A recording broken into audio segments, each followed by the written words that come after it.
seeing that number podcast.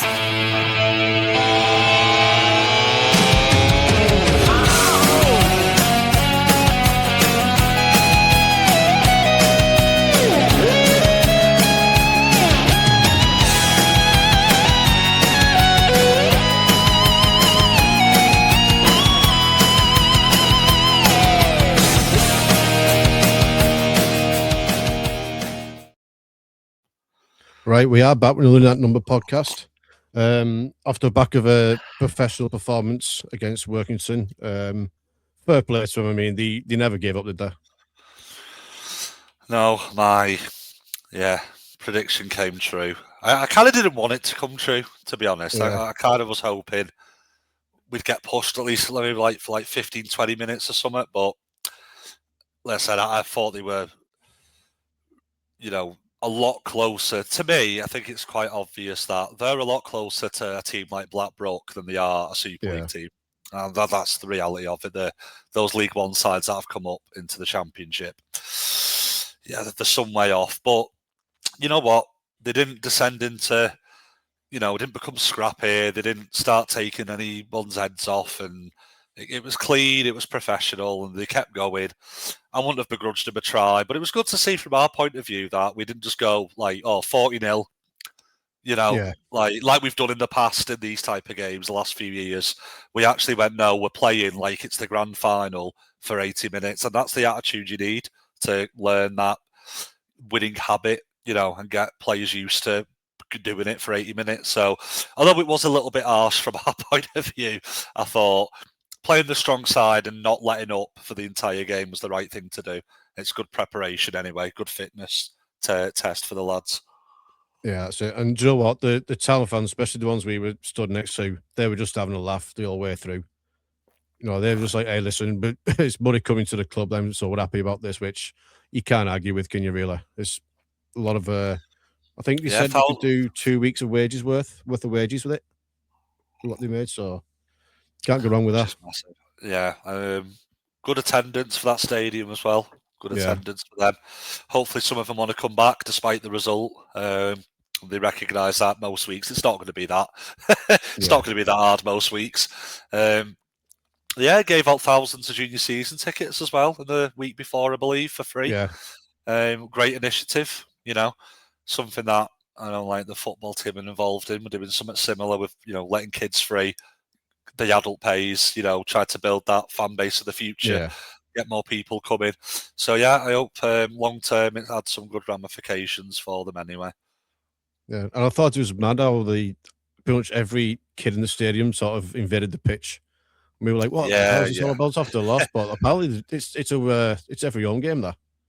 Yeah, and you know what? It showed it's a smaller scale, granted, than like Australia, but to certain people and communities, these are still superstars, and it was really nice to see that it wasn't just the Saints fans, the Saints kids, that our players were also taking photos and signing stuff for the Workington fans too, which I thought was a very classy touch from our lads as well, because they're not going to see players of that calibre for the rest of the season, so you can kind of understand it. I think that's it was a nice rugby league moment, what it's all about at the end of the day. Yeah, I mean, I don't want to sound arrogant or conceited or whatever, but it's one of those like, oh, big boys are coming to town sort of deal, isn't it? And seeing players like that and some of the rugby they played, it can inspire those people sat in the stands, no matter who they support. So, it was a great occasion, I thought, all round. And that's what this round of the Challenge Cup's about. And that's what I was trying to argue when I said I didn't agree that they got rid of the changes they made last season, where a lot of Super League teams could get an amateur club, because they don't care that they're going to lose 140-0. They don't care.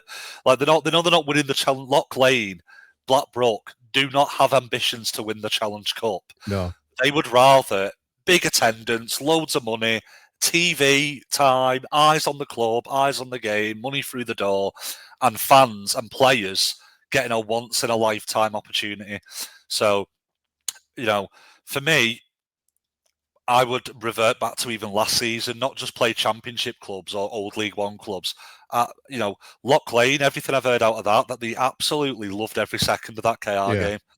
Those players usually play on bog muddy fields every weekend, and they played a Super League stadium that was packed. Like, I know as a former open age player, I'd love to get battered around for 80 minutes to have that opportunity. Like, I'm sure the fans and volunteers love that type of thing. So people, there's so much moaning about the score lines. It's not about the score lines in this round. It doesn't matter. Forget about the score lines. It's about days like that night that Workington had, the night that Lock Lane had, the day that Blackbrook had in the round before. That's what the early rounds are about.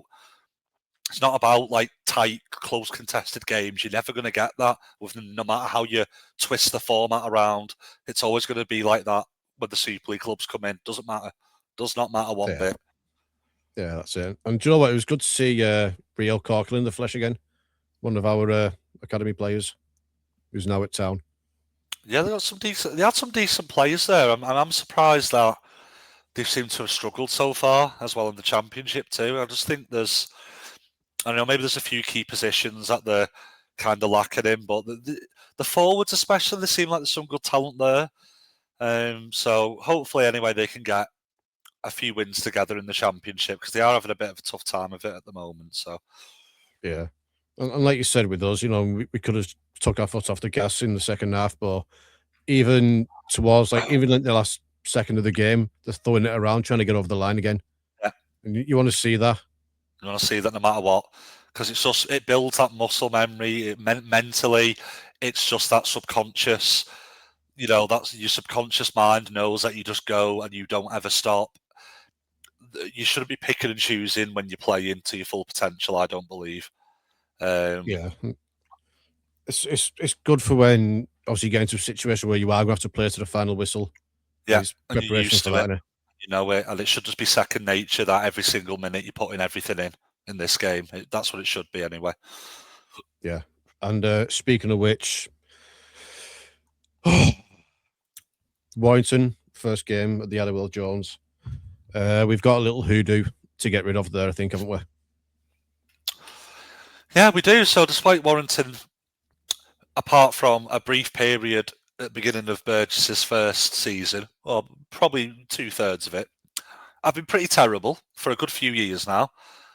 And despite that, we've managed to not beat them in that entire time.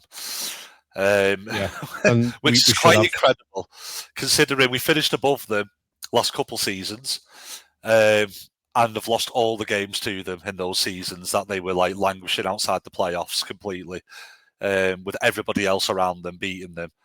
A weird little mental block for some reason. Let's not forget, even at our worst at times, and even with some of the type of rugby we played, we got wins over Leeds, wins over Wigan, wins over, I believe, no, to be fair, we haven't had a Hull KR win for a while as well, but a team like Warrington, just bizarre that it's not like the Warrington of like the mid 2000s to late 2010s. It's like a pretty poor Warrington side the last few years. It's like Chelsea not being able to beat Tottenham at the minute. Yeah, for like 3 seasons in a row. It's just like you would never expect that. So it's time to put that right, and it's time to lay a marker down. I think it's the perfect opportunity. Not a huge turnaround in their squad, like signings wise. A young lad at fullback who's got a lot of potential attacking wise. Yeah, but for me, need to keep an eye on him. Still seems that I don't think he's ready on the defensive side. And on the kicking game side as a fullback, and I think we should be trying to punish him tomorrow. He apparently struggled against Sheffield. One of my Warrington supporting friends said he struggled a lot under the high ball against Sheffield, so we should be absolutely peppering him with high kicks early as much as possible. But it's all well and good, a good feeling around the club, playing some great rugby against a pretty poor side. No, in comparison to us, this is where it matters now. Like, obviously, we could start very slow and get better. It's not like we have to be perfect from game one. We're playing a completely different style of rugby. A lot of new signings to embed in. We have a playoff system. You don't need to finish first. Doesn't matter. But it would still feel nice for what the club's been through the last couple of years to have that big marker game one. Yeah, that's it. Well, I've got the squad here. We've got Wellesby, Feld, Robertson, Cross, Saylor, Lomax, Walsey, Clark, Wright, Clemmer, Host, Delaney, Whitley, Whitby, Murphy, Shorrocks, Burns, Dagnall, McDonald, Jake Davis, and Jackson Hastings. So I would like to see Owen Dagnall out on that wing, if I'm going to be completely honest, instead of Dion Cross. Yeah, I think to be fair, he had a good game against Workington Cross, but I would rather Dagnall. I think Dagnall brings more, but I'm guessing that they think that maybe defensively there's a bit to work on. Obviously he just prefers Cross as a bit more of a steady type of player there. So I think eventually we all know the long-term future is Dagnall, but at the moment I think we're going to see Cross, and I think it's his shirt to lose. But I don't think if he puts in some poor performances, I don't think Rowley will hesitate to make that change when it's needed. Dagnall will get his time; he'll get back in there. Oh yeah, of course. I also think there's a chance that they might see him more as a centre than a winger, and it might be that we're waiting for a centre injury or someone needing resting, and maybe Dagnall only plays centre this year.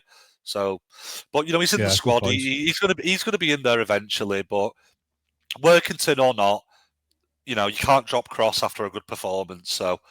Yeah, it's his shirt to lose, and if he doesn't, if he drops off at any point, I don't think Rowley will hesitate to make that switch. But I think for now, I can understand it anyway. Yeah, I think mostly stays the same. Wellesby, Philip Robertson, McDonald, and Cross. Yeah, Saylor and Hastings. The problem we're going to have now is in the props. Yeah, well, Stephen's still coming back from a foot injury, I believe, isn't he? Yeah, but we have got Clemmer, Delaney, Walmsley, and again we've got players like I think Hoss can play in the props. I think Hoss will be playing. I've heard he's been training and doing drills at prop anyway. So I'd definitely keep Sharks at 13. Yeah, I think we're going to see Host at prop. I know, like when Sirenin's fit as well, he can do a shift there. Stevens as well is out, so for one game, I don't think it's the end of the world to have Hoss there. To be fair. Yeah, I'll say it's all for Mr. Rowley to sort out, not us, because he's in that job for a reason and we're not. So just see how that goes. Where am I up to now? I've lost my notes now. Oh, it's been a long day. Right. So Matty Lees. Initially they've said 12 weeks, but now Rowley's saying 9 to 10. He hasn't had surgery, so a lot remains to be seen, isn't it? Yeah, it's always one of those where it can be 9 to 10, but it also can be it can be 16, 17. It's just like they have to just monitor. There's getting fit and there's getting match fit. Match fit, yeah. So we know he's going to be running about in a couple of months again, but it's just like a week. Then it'll probably be a week by week with the physio, I imagine. So hopefully it is more 9 to 10. But again, one of the benefits of this type of system that we play in is that there's no rush to get your best player back as long as he's fit for the business end of the season. Yeah. So don't rush. I will not rush him back at all. We've got plenty of forwards there in the meantime. It is unfortunate for him in his testimonial year, first game, to pick up an injury. First competitive game. And he's not an injury-prone player at all either, really, Lees too. So considering forwards usually do get more injuries as well. So yeah, it's tough. It's a tough one, but I think we can manage with it, Yeah, we've got plenty of go forward in the forwards. Obviously, we just miss his gas tank and his defensive work. So they'll have to make sure they're putting a shift in people like Delaney and Host to cover it. Delaney looked good last week, to be honest. Yeah. I mean, again, the opposition, we can't get excited, but he looked bigger. He does look a bit more physical going forward. So I think it might be interesting to see how he does against Warrington there. That's what I'll be looking at. And obviously the cause of the injury, I've shown you screenshots from a different angle, and I'm not having to go at the player because he's just trying to make a tackle, right? It happens. I don't think it's deliberate whatsoever, but No, I don't think it's deliberate. He's got it. He's got it wrong. He's got it really Yeah. wrong. It's very poor tackling technique. But it's because I chalk that down to the level he's at, and it's no disrespect to the Yeah. lad, but the level he's at, he's not used to that pace and power, and he's just got himself in a completely wrong position, Yeah. and he's then twisted round and the weight's dropped. And I don't think it's. We've seen, I think, more deliberate ones where you can tell there's a bit of niggle there. Do you know what? I will say that Morgan knows one, and Mike Cooper's a bit more deliberate, if I'm honest. And that was a bit of a nasty one. This one, Yeah. I just kind of think he's just has no idea. It's like it happens in a split second, and he has no idea what's happened. Like he's just kind of just tried to get the man down. And his technique's awful, and it's just poor technique. But I don't think there's a nastiness to it. But no, but I mean, I'm sure he's reached out to Matty and asked if he's all right and all that. regardless of whether it was intentional or not, intention does not really matter when it comes to hip drops, as far as I understand the law. As far as if I'm wrong, someone can point it out. But I mean, I don't mean to tackle someone around the head sometimes, but it happens. Yeah. So, is that not still a red card?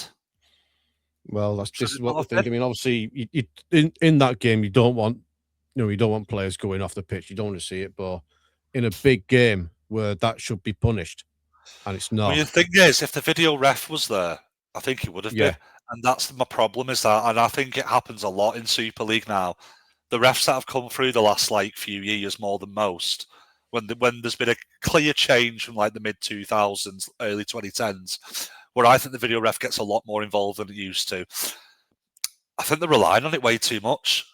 And I don't think they've deliberately missed it. They obviously haven't deliberately missed anything, the refs, but they're not switched on enough to things like that because they subconsciously know that they'll get a word in the rear if something's gone wrong and they can't quite see it.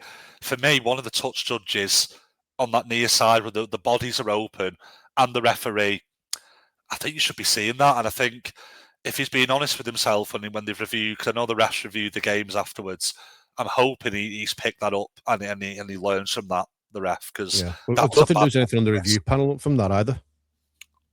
Which was pretty shocking to me. Pretty shocking, yeah. I mean, it's one of them where we've got this the bunker video ref coming in now who's going to review things in real time, and they spot that, then that could be a good part of it. But again, I think it was clear offence, and I think the referee should have picked it up. And it's a bit worrying that they didn't. We're not knocking the Workington lad. You know what I mean? It is what it is. It happens. It's rugby league. I'm right. I did it before in the game. Again, at the time playing for a team, I'll be honest, we weren't a very good team. The last team I played for, and I think we were like Division 3. It was like Northwest Prem 1, 2, 3. We were 3, bottom division. I think it was a cup game against or a friendly or a cup game. I can't remember, against Division 1 side, and they were just bigger, stronger, faster than us. They were just blowing us apart. And at one point, this absolute mountain, 3 times as wide as me, appears in front of me. So I don't have time. I just don't have the time. I don't have the skill to get a perfect tackle technique you do in a drill. So I've just grabbed him, any means necessary, grabbed him, tried to pull him down, and my feet have left the floor and completely put my weight on him.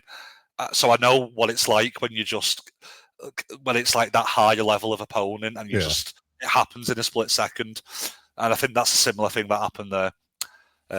I didn't get a card for that as well, funnily enough. But to be fair, at open age level, you have to kill someone to get a card, so you get away with anything pretty much. That's a different game. It was early on in the game as well, so they were still fighting for something. Yeah, so they were very fighting. I get it. When you're not at that high level and you're really fired up, that's where those type of accidental things happen, because it's just like pure adrenaline and you're not quite quick enough subconsciously to do it properly, technique wise. It just happens. It happens.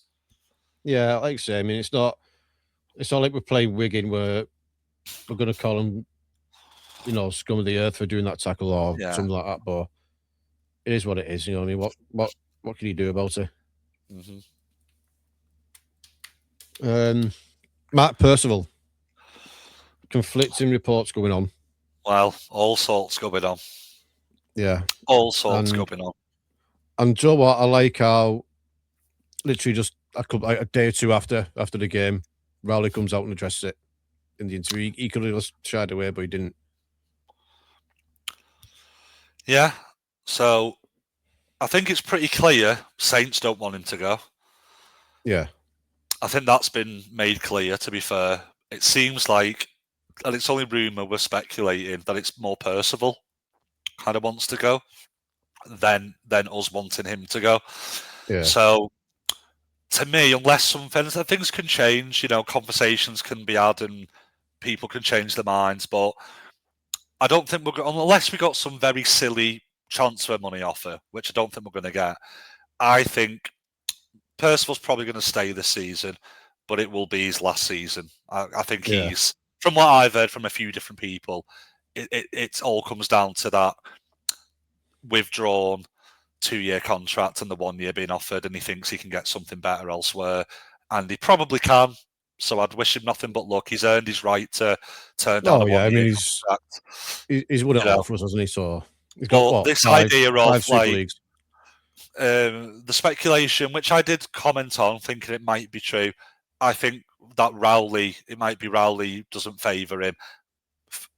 To me, that seems like it's been completely debunked with how assertive he was in that interview. I think Rowley does kind of want him. He's just recovering. Yeah, so we'll see what happens. It'll be very interesting when he's fully fit, Percival, to see what team selection goes on there. Very, very interesting. I mean, it's one of them. If McDonald's playing well, he's going to have to fight for that position. I still think, going forward, I'd like to see maybe a Dagnall at centre and McDonald on the wing. I think that could be a combination, It's nice to have all these different options, isn't it? McDonald does seem to drift wide, doesn't he? I've noticed that. He's played a bit on the wing.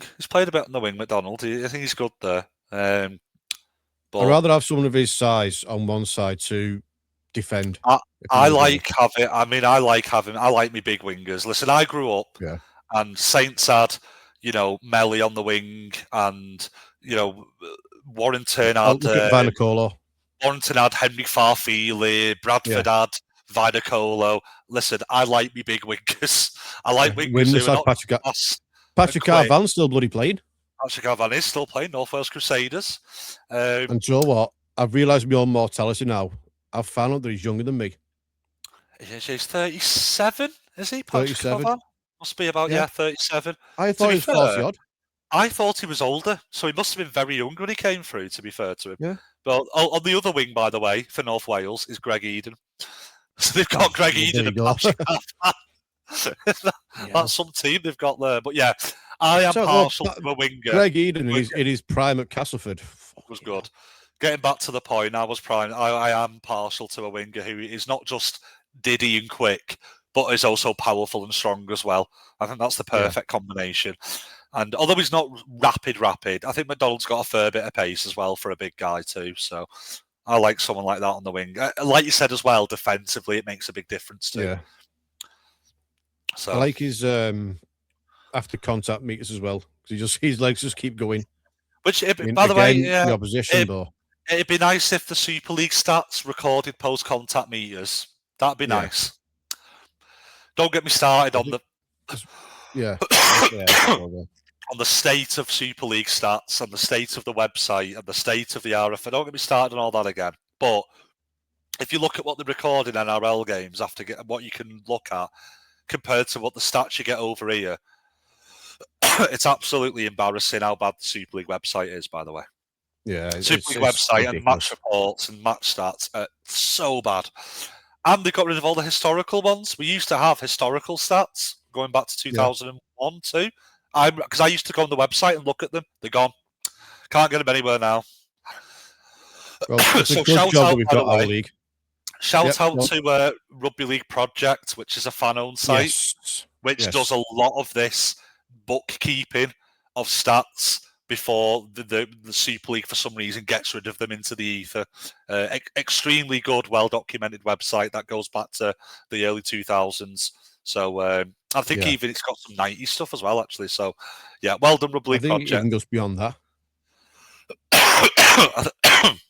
I think for detailed stats, yeah, it's got more modern, but it has stuff, yeah, like you said, earlier than that too.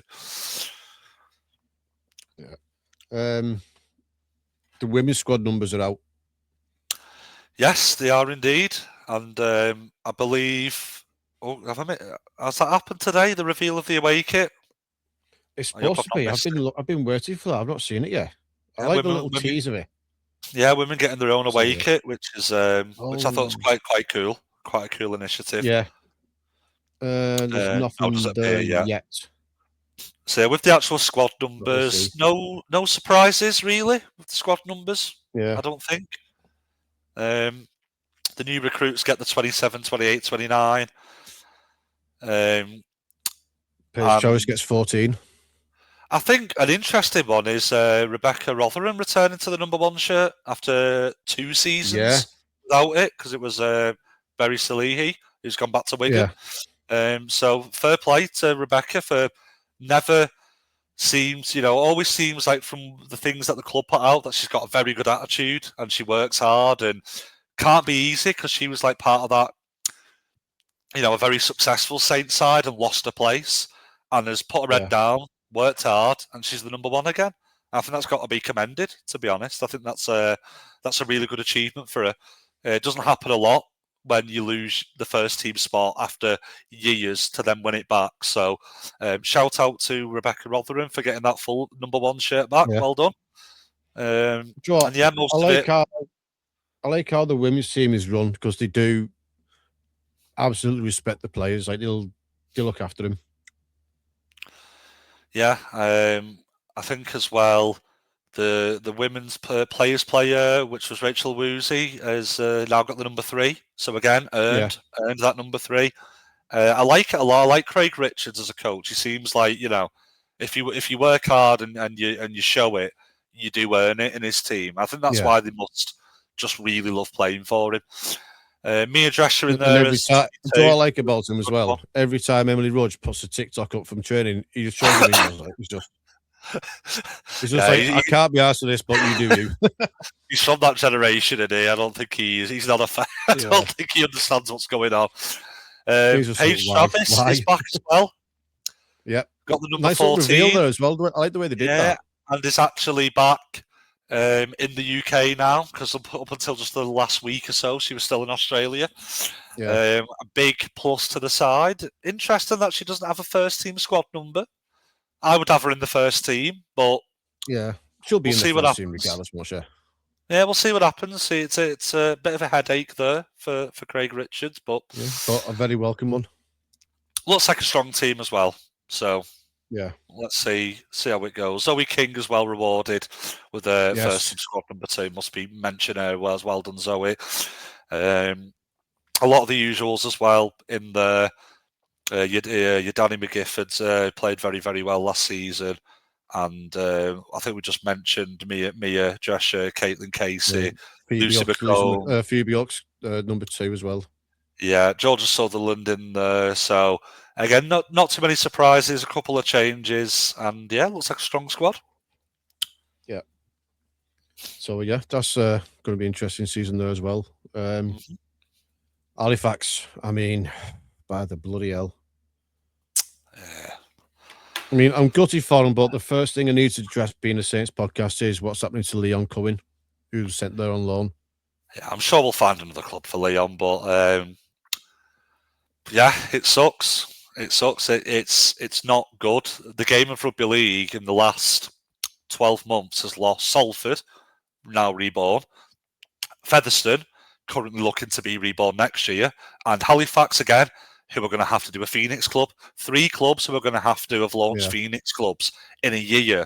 And not just any club, not an expansion club that never took off. Former Challenge Cup winners, former league winners, former big clubs back in the day, that not tiny, not like Toronto or like a Cornwall, a club in the heart, 3 clubs in the heartlands. Like, it just,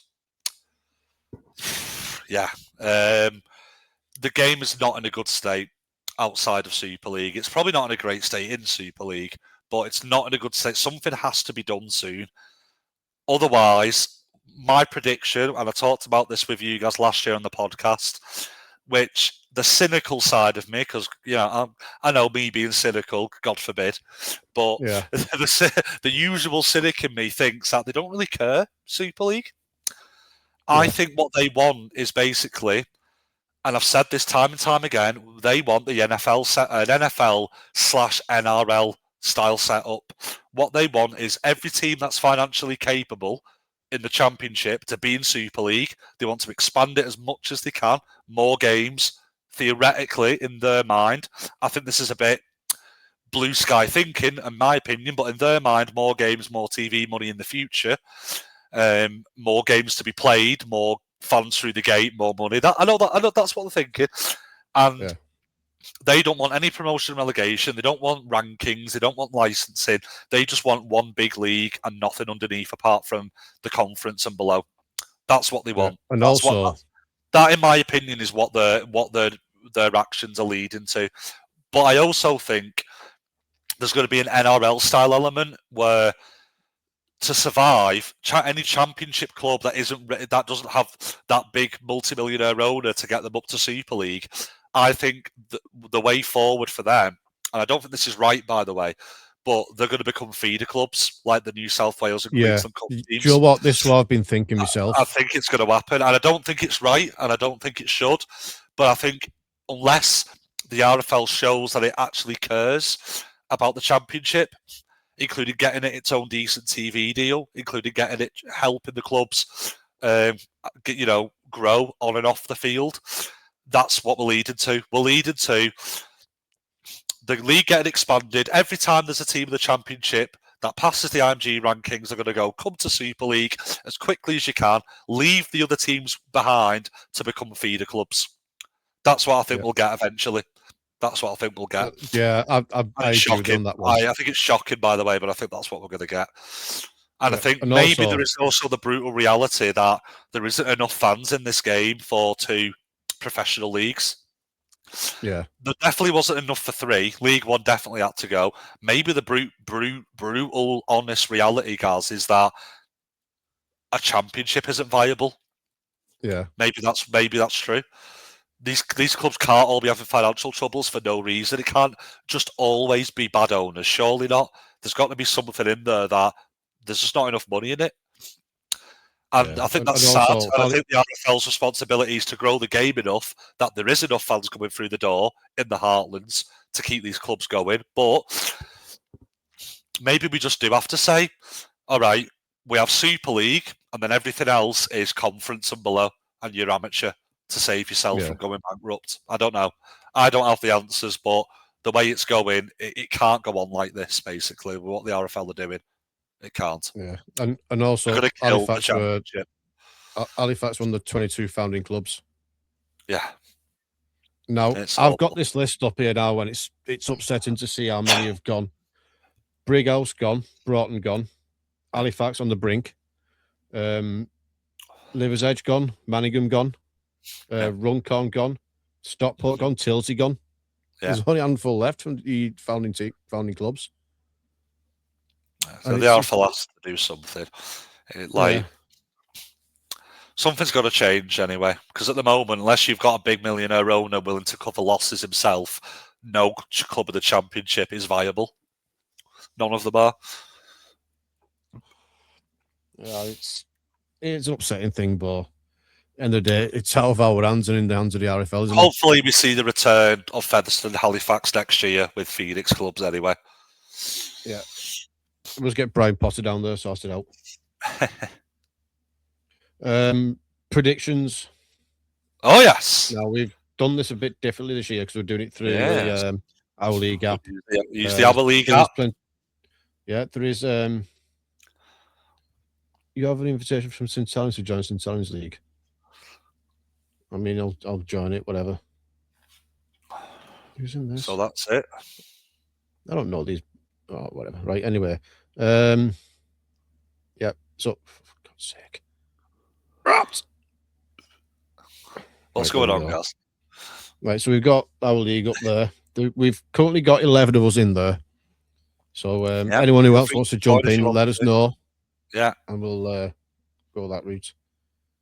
I think we'll put it up Right, again. so- Maybe after probably put it up again tonight, as in like the day we're recording, just before Yeah, York KR kicks off.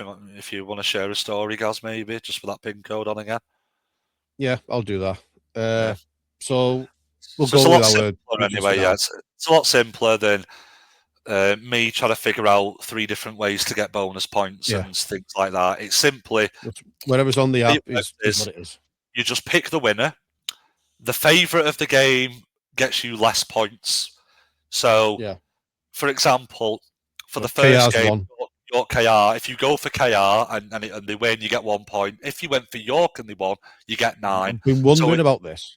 So it does balance out like risk reward. Yeah. Do you want to risk it? Go for an underdog, knowing you get more points, knowing that you won't lose as many if the other people get the favourite and win. So it does add an interesting element to it, I think. Anyway, Yeah. So we can go for I'll our go through predictions mine then. now. Go Yeah, on. I'll go through mine. You do yours, and then I'll do Tom's because he's joining our little 3-way one with that. So Let's So go. I've gone with the KR win. Yeah, KR win. KR going to win quite comfortably. Even though I've predicted York to do well, I think KR win that game. Yeah. I've done Catalan to beat Huddersfield. I'm the same that one as well. Catalan to Yeah. beat Huddersfield. Of course, I've done Saints to beat Warrington because that's Saints exactly to what's beat going to happen. Warrington. Yeah, I'm And with the you better on I'd do because I've been trolling them all week. that. Oh, you're in trouble if we With the don't. little pause. If we You're don't in win that trouble. game, I mean, I'll take it. I'll take it like a man. I've done Lees to beat Lee. I've done Leeds to beat Leeds. Home advantage for me. Right. I've done Hull FC to beat Bradford. Yeah, I agree with that one. FC to beat Bradford. I've done Wakefield to beat Toulouse. And again, I agree with that one. I think Toulouse will struggle And this I've gone season. Wigan to beat Castleford. Same again as well. I think most of them are fairly straightforward with only a few. The only one you've done different to me is Lee, isn't it? Yeah, that's the only one this week. And that'd be 5 each anyway. So where's Thomas's chaos? Oh, I can't get it up. I can only see mine. No, well, anyway, it don't matter. We'll for next week we'll get him to send them over.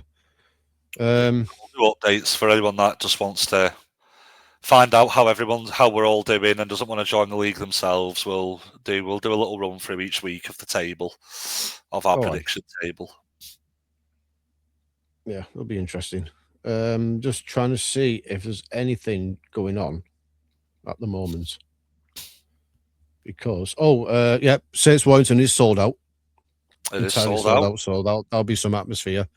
Yeah. And also York and KR sold out. As well, well done to York too two for opening that. games sold out. Hopefully they get more fans through the door this year, York. Hopefully. Yeah. I'm just having a nosy to see if there's any bits of madness going on. You know full well something's going to happen as soon as we stop recording. Oh, Morgan Knowles had his debut for the Dolphins and did as well. Took a right one by the looks of it. Yeah, got cut open and right above his eye. Yeah, the crimson mask on full display. And it just reminded me of that, like Steve Austin with the bloody face and the sharpshooter. It's just the exact same look. Exactly. But yeah, losing effort, but nothing too much to go on. He didn't go back on after he got the knock. Obviously, it's only pre-season, so yeah, you're not going to someone at that point. So it'll be interesting to see how he does in future ones, anyway. Yeah, I'm just Josh woman. Not speaking. I had something else and I can't remember what it was. It's going to do me. I didn't. No, it's gone. Oh, Saints reserves playing Wakefield again. Yeah. So now I imagine that's Wakefield reserves as well, obviously, because this season. Yeah. If you haven't got a date for Valentine's Day, get yourself down to Ruskin. Yeah, get yourself down to Ruskin on Saturday if you've got nothing else to do. Yep. And also, Saints have announced if you're a member, you get 10% off your orders at Starbucks. You do indeed. So I take mean, advantage they're of that pushing one. the bloody boat out here, aren't they? They are indeed, but it's all good stuff. It's all positive news. Yeah, I mean, I have heard something, but I am not going to address that publicly yet because nothing's set in stone. So Yeah. we're not the type of podcast that needs, we need to scoop on everything. We need to be the first to report on something. We wait for the facts first before we address anything, or at least we try to anyway. Mm-hmm. So as we found out with Matt Percival, what a certain journalist put out there was a lot of bollocks. So we'll wait and see. But there might be some big news for the next podcast. We'll see. We'll see. Yeah. And Joe, while I'm on the subject as well, love rugby league. Oh God, there we go. Even after Rowley came out and said he's not going anywhere, they were still posting about it the next day, saying, "Oh, where's Matt Percival going? Nowhere." Oh. To be fair, he might want to go. That's what they're probably talking about. But yeah, but as far as what Paul Rowley's concerned, he's staying. 30 years of Super League, and it begins again tonight. Yep. Oh dear. So yeah, I thought we'd get a bit more out of this one, but it is what it is, isn't it? Well, this is the last one. The last one before the actual season started, and we've got more things to talk about. Yeah, we'll get there. So yeah, that will do us. We're both going to be at the game tomorrow, or well, probably finished by the time some of you listen to this. But Yes. yeah, do you know what? I've noticed the numbers have stayed consistent even after the break. So we're really happy with that. So massive thank you to everyone who's supporting us. We really do appreciate every single one of you. Tell a friend. Just keep listening. Yeah, keep listening, keep sharing, keep interacting with us. We don't hide away from people. We have a chat with you. And next week is our first fan invite. Yes. To the podcast. We've got Aidan join us next week to basically talk about what we're doing and maybe give a complete different insight and make us think twice. That's what it's all about. Yeah. So we're looking forward to having Aidan on next week. So we'll be back by then. I will either be 3 happy pandas or 3 sad pandas, whichever way that game goes. We'll see what happens. Right. So thanks very much, everyone, and we will be back next week. Take care.